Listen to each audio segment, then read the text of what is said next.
नमस्कार और स्वागत है। आज हम एक बहुत ही दिलचस्प लेख के कुछ हिस्सों पर बात कर रहे हैं। ये चैप्टर 16 पीडीएफ से लिए गए हैं और इसमें एक विचार है जागृत प्रजाति का, अवेकन्ड स्पीशीज। और ख़ास बात यह है कि ये लेख कहता है कि ऐसी प्रजाति के लिए सच बोलना मतलब बिल्कुल मौलिक होता है, स्वाभाविक।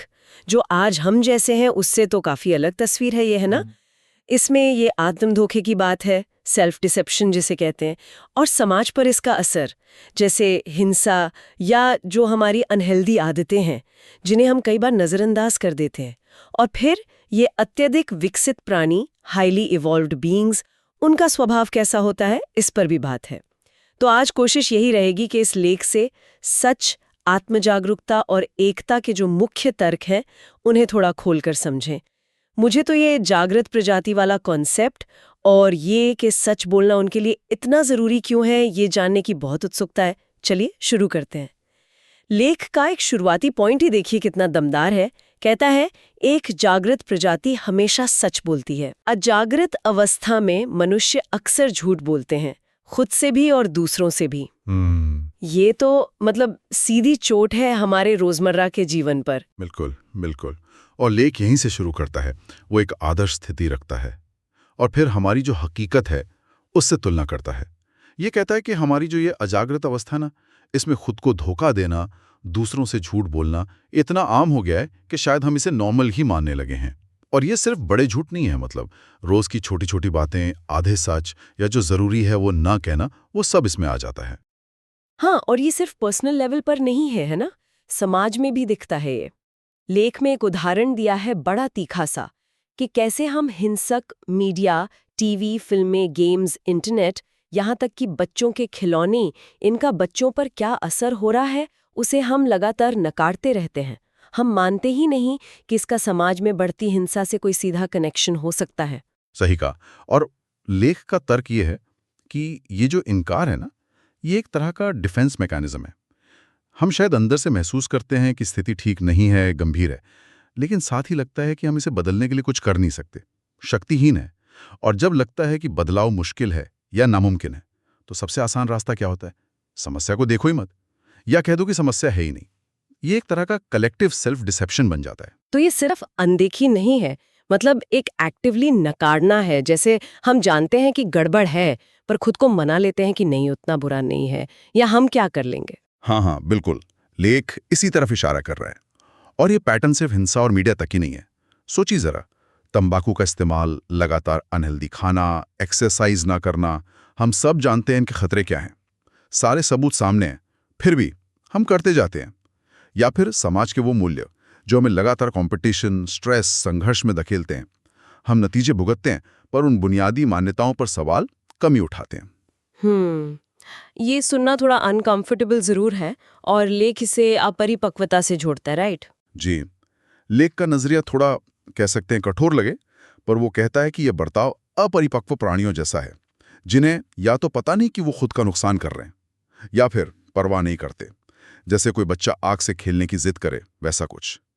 लेख हमें एक तरह से झंझोड़ता है कि भाई थोड़ा बड़ा होना पड़ेगा, और पहला कदम यही है कि जो हम देख रहे हैं उसे माने, स्वीकार करें और उसके बारे में ईमानदारी से बात करें, पहले खुद से, फिर शायद दूसरों से। ठीक है, तो ये तो हुई हमारी बात अजागृत मनुष्यों की।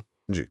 लेकिन फिर ये जो अत्यधिक विकसित प्राणी है, हाईली इवॉल्व्ड बीइंग्स, जिनके बारे में लेख बात करता है, वो सच को कैसे हैंडल करते हैं? लेख कहता है कि वे सच से कभी छिपते नहीं, हमेशा देखते हैं और बिना चूके सच बताते हैं। ये सुनने में ही बिल्कुल एक अलग ही दुनिया लगती है। हाँ हाँ बिल्कुल। और लेख के मुताबिक उनके लिए ये कोई नैतिक दबाव नहीं है या कोई सीखा हुआ गुण, बल्कि ये उनके होने का, उनके अस्तित्व का एक स्वाभाविक हिस्सा है। उनके लिए झूठ बोलना सिर्फ गलत नहीं, बल्कि असंभव है, निरर्थक है। और इसकी वजह बताई गई है उनका एकजुट इरादा, कंबाइंड इंटेंशन। एकजुट इरादा, इसका क्या मतलब हुआ यहाँ? मतलब उनकी अपनी कोई इच्छा नहीं होती? नहीं, ऐसा नहीं है कि इच्छाएं खत्म हो जाती हैं, बल्कि लेख का नजरिया ये है कि ये प्राणी ये समझ चुके होते हैं कि वो सब एक ही सोर्स से जुड़े हैं, एक ही जीवन शक्ति के हिस्से हैं। तो उनकी जो गहरी इच्छाएं हैं, इरादे हैं, वो अपने आप ही एक दिशा में होते हैं, एक साझा लक्ष्य की तरफ। अब ऐसे में धोखा देना या सच छुपाना, वो तो इस साझा लक्ष्य से भटकाएगा ना। तो ये पूरी तरह से काउंटर प्रोडक्टिव हो जाता है। जब सबका भला एक ही चीज में है तो कोई एक दूसरे से क्यों कुछ छुपाएगा। अच्छा, हाँ, ये बात तो है। तो झूठ बोलने का कोई मोटिव ही नहीं बचता। एग्जैक्टली, कोई मकसद ही नहीं है। और लेख इससे भी एक कदम आगे जाता है। वो कंपन या वाइब्रेशन की एक बड़ी अनोखी सी बात करता है। ये कहता है कि अगर कोई ऐसा प्राणी मान लीजिए झूठ बोलने की कोशिश भी करे, तो उसकी जो पर्सनल एनर्जी है, उसका जो कंपन है, उसमें इतनी गड़बड़ी पैदा होगी, इतना असंतुलन दिखेगा कि फौरन पता चल जाएगा कि जो कहा जा रहा है वो उसकी अंदरूनी सच्चाई से मेल नहीं खाता। अच्छा, जैसे हम इंसान झूठ बोलते हुए कभी कभी नर्वस हो जाते हैं, चेहरा लाल हो जाता है या आवाज कांप जाती है, वैसा कुछ? कुछ वैसा ही समझ लीजिए, लेकिन लेख इसे कहीं ज्यादा गहरा और फंडामेंटल बताता है। ये सिर्फ साइकोलॉजिकल या फिजिकल रिएक्शन नहीं है। ये एक तरह की, आप कह सकते हैं, एनर्जेटिक डिसोनेंस होगी, ऊर्जा के स्तर पर असंगति। सोचिए, जैसे कोई बिल्कुल सुर में सधा हुआ वाद्य यंत्र हो और आप उस पर जानबूझकर बेसुरा नोट बजाने की कोशिश करें। वो आवाज कानों को चुभेगी ना, लगेगा जैसे इंस्ट्रूमेंट खुद ही रेजिस्ट कर रहा है। लेख के अनुसार झूठ बोलने पर उस प्राणी का पूरा अस्तित्व ही इस तरह वाइब्रेट करेगा कि सच अपने आप बाहर आ जाएगा। इसलिए झूठ बोलने की कोशिश करने का कोई पॉइंट ही नहीं है, क्योंकि सच छुप ही नहीं सकता। वाह, ये कंपन वाली बात, ये तो सोचने का बिल्कुल नया तरीका है। मतलब झूठ बोलना सिर्फ नैतिक रूप से गलत नहीं, बल्कि उनके लिए एक तरह से फिजिकली या एनर्जेटिकली संभव ही नहीं है। लेख का तर्क तो यही कहता है। वो सच को कोई बाहर से थोपा हुआ नियम नहीं मानता, बल्कि उनके अंदरूनी स्वभाव का ही एक हिस्सा मानता है, अनिवार्य हिस्सा। और लेख में एक और बहुत गहरी बात कही गई है कि झूठ बोलना हमेशा अलगाव का, सेपरेशन का संकेत होता है। जब हम किसी से झूठ बोलते हैं तो इसका सीधा मतलब है कि हम उस व्यक्ति से कुछ अलग चाहते हैं। हमारे हित या हमारे इरादे उस पल में उससे अलग होते हैं।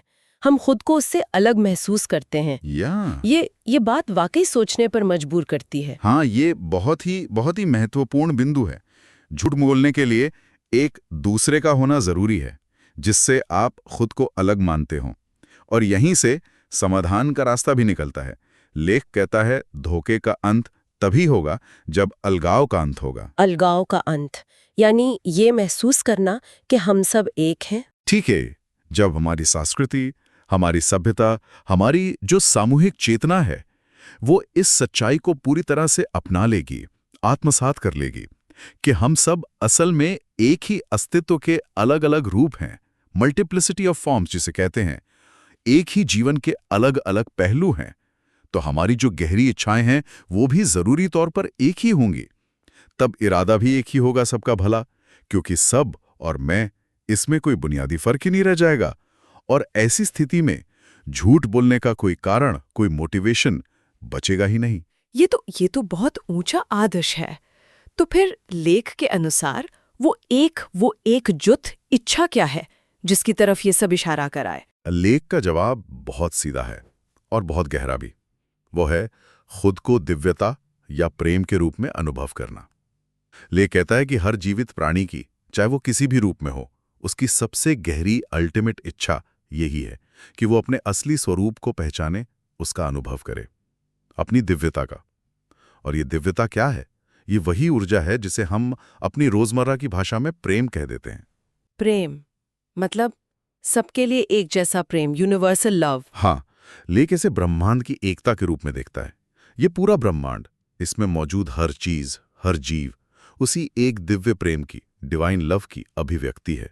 जब कोई प्राणी या पूरी प्रजाति इस मौलिक एकता को, इस प्रेम को अपने अस्तित्व के आधार के रूप में महसूस कर लेती है, तो उसकी सारी इच्छाएं, सारे इरादे, सारे काम अपने आप ही इसी प्रेम और एकता के साथ अलाइन हो जाते हैं। फिर सच बोलना कोई कोशिश नहीं रह जाती, वो बस होता है। तो अगर हम इस पूरी चर्चा को समेटें, तो हमने इस लेख से कुछ बहुत ज़रूरी बातें समझी हैं। एक तरफ हमारी आज की इंसानी आदतें हैं, खुद को धोखा देना, नुकसानदेह चीज़ों को जानबूझकर नज़रअंदाज करना, अलगाव की भावना। और दूसरी तरफ एक जागृत प्रजाति का आदर्श है, जो हमेशा सच बोलती है, जिसकी बुनियाद एकता और प्रेम में है। ये वाकई हमें सोचने पर मजबूर करता है, अपने आज के बर्ताव पर और भविष्य की संभावनाओं पर। बिल्कुल। संक्षेप में कहें तो ये लेख हमें एक फंडामेंटल चुनौती देता है। ये हमें न सिर्फ अपने पर्सनल लेवल पर बल्कि एक समाज के तौर पर भी सच के साथ अपने रिश्ते को ईमानदारी से देखने के लिए कहता है। ये हमें सोचने पर मजबूर करता है कि अगर हम खुद को सिर्फ अलग अलग व्यक्तियों का झुंड ना समझकर एक गहरे स्तर पर जुड़े हुए समूह के रूप में देखना शुरू करें तो इसके क्या नतीजे हो सकते हैं। ये सिर्फ कोई फिलोसॉफिकल बात नहीं है, ये आत्मनिरीक्षण और शायद सामाजिक बदलाव की दिशा में भी एक कदम बढ़ाने का इशारा है। और जैसा कि हम हमेशा करते हैं, जाते जाते सोचने के लिए एक सवाल छोड़ जाते हैं। ये सीधे तौर पर लेख में नहीं है, पर उसी की बुनियाद पर है। इस लेख में जो विचार दिए गए हैं, उनके आधार पर किसी व्यक्ति या समाज के लिए अपने उन आत्महानिकारक व्यवहारों को, जिनका हमने जिक्र किया, उन्हें स्वीकार करने और बदलने की दिशा में पहला ठोस कदम क्या हो सकता है। इस पर जरूर सोचिएगा।